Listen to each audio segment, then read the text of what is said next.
80 বছর বয়সে একদিনও সালাত আদায় করেননি, এখন বলছেন আমার ভুল হয়েছে, আল্লাহ মাফ করো, ইনশাল্লাহ সব পাপ ক্ষমা হয়ে যাবে। কিন্তু ওই যে একজনের বিরুদ্ধে থেকে বললেন ও লোক খুব খারাপ, এখন ক্ষমা নেন দেখি।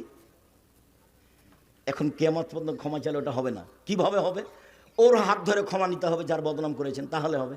যদি আমি হাত ধরে ক্ষমা না নিই তাহলে কি হবে? বিচারের মাঠে আল্লাহ বলবেন যে নেকি দিয়ে পরিশোধ করে দাও, ওখানে তো আর হাত ধরে ক্ষমাও চলবে না, আল্লাহ ওটা মাফও করবেন না, তাহলে বিচার হবে কিভাবে? নেকি দিয়ে বুঝিয়ে দিতে হবে যার যার বদনাম করেছেন। আপনাকে আমি কতবার বলেছি দোকানে গিয়ে বসবেন না, হাজারো লক্ষবার বলেছি জাতির সামনে, দোকানে গিয়ে বসবেন না। দোকানে ল্যাংটা মেয়ে টিভিতে নাচে, ওখানে বসতে হবে না। আরও দুজন বসে আছে, ওরা বদনাম করে আড্ডা পিটে, ওখানে বসা হবে না। আসসালামু আলাইকুম আহমদ, লবণ আছে? জি আছে। মরিচ আছে? জি আছে। 1 কেজি লবণ দাও আর 200 মরিচ দাও। দেওয়া হয়েছে, টাকা হয়েছে, দাও, আসসালামু আলাইকুম। এই পর্যন্ত দোকানের সামনে থামতে পাবেন। দোকানের সামনে বসে থাকেন কেন? ঘন্টার ঘন্টা বসে থাকেন, শরম হয় না? মাথায় টুপি থাকে, লজ্জা হয় না? ইতস্তবোধ হয় না? খারাপ লাগে না? কেন বসে থাকবেন? থাকবেন কেন? নিজে কি গরু ছাগল মনে করেন? পশু প্রাণী মনে করেন? বুঝেও বুঝে না ওরা, অন্তর আছে বোঝে না, দেখেও দেখে না ওরা, চক্ষু আছে দেখে না, শোনেও শোনে না ওরা, কান আছে শোনে না। উলায়েকা কালা নাম, তারা পশু প্রাণীর মতো, তারা গরু ছাগলের মতো, তারা কুকুর শ্রীর মতো, বালু মজাল বরং তার চেয়ে খারাপ। এটা তো বগুড়া, একটা স্বভাব খারাপ আছে, সেটা কি আব্দুর রাজাক সাহেব? ওটা কি রাজশাহীতে, চাঁপাইনবাবগঞ্জে নেই? হয়তো বা আছে, কম, আমার ধরা পড়েনি।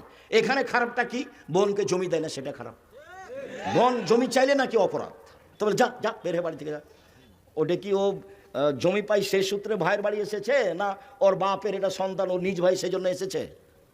আত্মীয়তার সূত্রে ও ভাইয়ের বাড়ি এসেছে, ভাগ পাই সেজন্য আসেনি। সন্ধ্যা হতে হতে ভাইকে বোনকে জমি দিতে হয়। 1 ঘন্টা আপনার কাছে জমি রাখা যাবে, এর কোনো বৈধতার পথ দুনিয়াতে নেই। পশু প্রাণীর মতো জীবিকা নির্বাহ করে কোনো লাভ নেই বলছিলাম।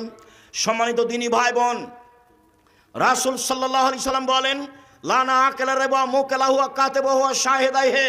সুদ খায় যে তারপরে অভিশাপ, সুদ দেয় যে তারপরে অভিশাপ, সুদের অঙ্ক কষে যে তারপরে অভিশাপ, সুদের সাক্ষী দেয় যে তারপরে অভিশাপ।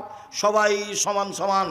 রাসূল সাল্লাল্লাহু আলাইহি সাল্লাম বলেন, সুদ খায় যে তারপরে অভিশাপ, সুদ দেয় যে তারপরে অভিশাপ, শরীরে উল্কি করে যে তারপরে অভিশাপ, দাঁত ছিলে চিকন করে যে তারপরে অভিশাপ, পরচুলা ব্যবহার করে যে তারপরে অভিশাপ, ছবি অঙ্কন করে যে তারপরে অভিশাপ।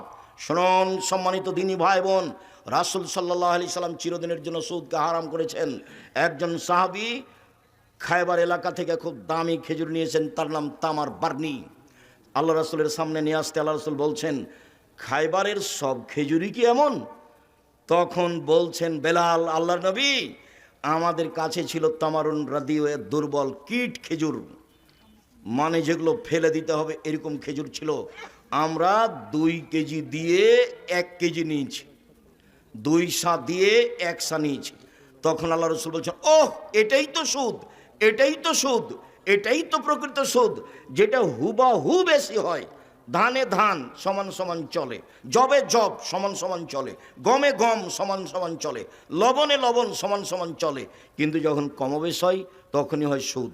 এই জন্য টাকা যদি কমবেশ হয় তখনই হয় সুদ। সম্মানিত দিনী ভাই বোন, রাসূল সাল্লাল্লাহু আলাইহি সাল্লাম এক লম্বা হাদিসের আলোচনায় এক পর্যায়ে বললেন, একটা লোক রক্তের নদীর মাঝামাঝিতে পড়ে আছে, একটা লোক পাশে দাঁড়িয়ে আছে, তার হাতে একটা পাথর রয়েছে। ভিতরের লোকটা যতবার নদী থেকে উঠার চেষ্টা করছে, নদীতে পানি নেই, শুধু রক্ত, রক্তের নদীতে লোকটা পড়ে আছে। যতবার উঠার চেষ্টা করে, পাশ থেকে তার মুখের উপরে পাথর মেরে তাকে নদীর মাঝামাঝিতে করে দেওয়া হয়।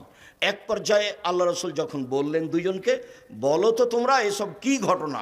তখন আল্লাহ রসুল বললেন, ওই যে লোকটা রক্তের নদীতে পড়েছিল সে লোকটা হচ্ছে সুদখোর। যতদিন পর্যন্ত বিচার না হবে ততদিন পর্যন্ত তাকে রক্তের নদীতে ফেলে রাখা হয়েছে, তাকে পাথর থেকে পাশ থেকে পাথর মেরে তার মুখ কানকে ভেঙে চৌচির করা হবে। আরও অবাক যে কোনো পাপীকে বিচারের শেষ দিন পর্যন্ত রক্তের নদীতে ফেলে রাখা হবে না। সে জেনা হোক, সেটা চুরি হোক, সেটা ডাকাতি হোক, সেটা নামাজ ছেড়ে দেওয়া হোক, সেটা মানুষকে হত্যা করা হোক, সেটা যেটাই হোক না কেন, সুদখোর ছাড়া বিচারের দিন পর্যন্ত মরার পর থেকে রক্তের নদীতে কাউকে ফেলে রাখা হবে না, সুদখোর ব্যতীত। কথা কি বোঝা যায়? যেদিন মরেছে সেদিন তাকে রক্তের নদীতে ফেলে দেওয়া হবে। যতবার উঠার চেষ্টা করবে ততবার পাশ থেকে পাথর মেরে তার মুখকে ভেঙে চৌচির করে দেওয়া হবে, তার নাম সুদ। খবরদার লোন নিয়ে ব্যবসা করতে যাবেন না। লোন নিয়ে ব্যবসা করেছেন আপনার তো জানাজাই হবে না। জানাজাই বাতিল।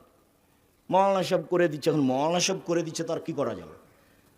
লোন, ব্যাংকে চাকরি করে, 50 লক্ষ টাকা লোন নিয়েছে, 5 তলা একটা বাড়ি করেছে, লিফটে উঠে আর নামে, বউ খুশি, ছেলে মেয়েও খুশি। এখন ওর বাপ মারা গেছে, তো মক্তবের মসজিদের ইমাম যে ইমামতি করে দিয়েছে, বাস সমস্যা শেষ। এখন আল্লাহ রসুল বলছেন, এই শোনো, এই লাশের ঋণ আছে নাকি? জি। কেউ পরিশোধ করবে? কেউ দাঁড়ালো না। তখন বললেন যে থাকো, আমি গেলাম। যার ঋণ আছে তার জানাজা নেই,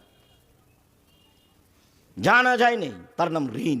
আল্লাহ রসুল সালাম ফিরার পূর্বে বলতেন, আল্লাহ মিন আউযু বিকা মিনাল মাসি ওয়াল মাগরাম, আল্লাহ তোমার কাছে বাঁচতে চাই ঋণ কর্জ হতে, তোমার কাছে বাঁচতে চাই বড় পাপ হতে, তোমার কাছে বাঁচতে চাই ঋণ কর্জ হতে, তোমার কাছে বাঁচতে চাই বড় পাপ হতে, তোমার কাছে বাঁচতে চাই ঋণ কর্জ হতে, তোমার কাছে বাঁচতে চাই বড় পাপ হতে।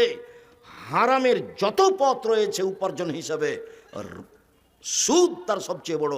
রাসূল সাল্লাল্লাহু আলাইহি ওয়াসাল্লাম বলছেন, লা ইয়াদখুলুল জান্নাতা জাসাদুন গুযিয়া বিল হারাম, ওই শরীর জান্নাতে যাবে না যে শরীর হারাম উপায়ে বাড়ে। এই ছেলে, বছর সময় তো হয়ে গেছে, আমি তো নিজেই ছেড়ে দিচ্ছি, এসেছি তো 12টার সময়।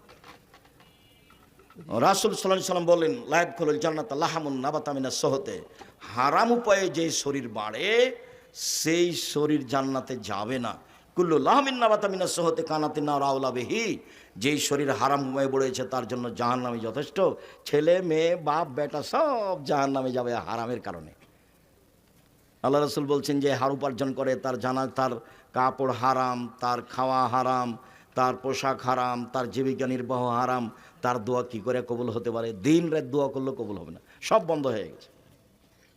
অল্প পয়সা উপার্জন করেন বৈধ। আমি বলিনি চকলেটের ব্যবসা করতে হবে, মানে আমি বলেছি চকলেট বিক্রি করে খাও, তার মানে কি এটাই করে খাও? মানে চকলেট দিয়ে বলেছি সবচেয়ে কম পয়সার ব্যবসা করো, বুঝাতে পারলাম না কথা। চকলেটের ব্যবসা করতে বলেছি মানে কি? সবচেয়ে কম পয়সার ব্যবসা করেন, তাহলে তো লোন নেওয়া লাগবে না। ধনী হতে 30 বছর সময় লাগবে, 35 বছর সময় লাগবে। একদিনই কলিকাতায় হিরোইন কিনলেন, ঢাকায় বিক্রি করলেন, কোটি টাকার মালিক হলেন, তার নাম ব্যবসা? ব্যবসা এটা নয়।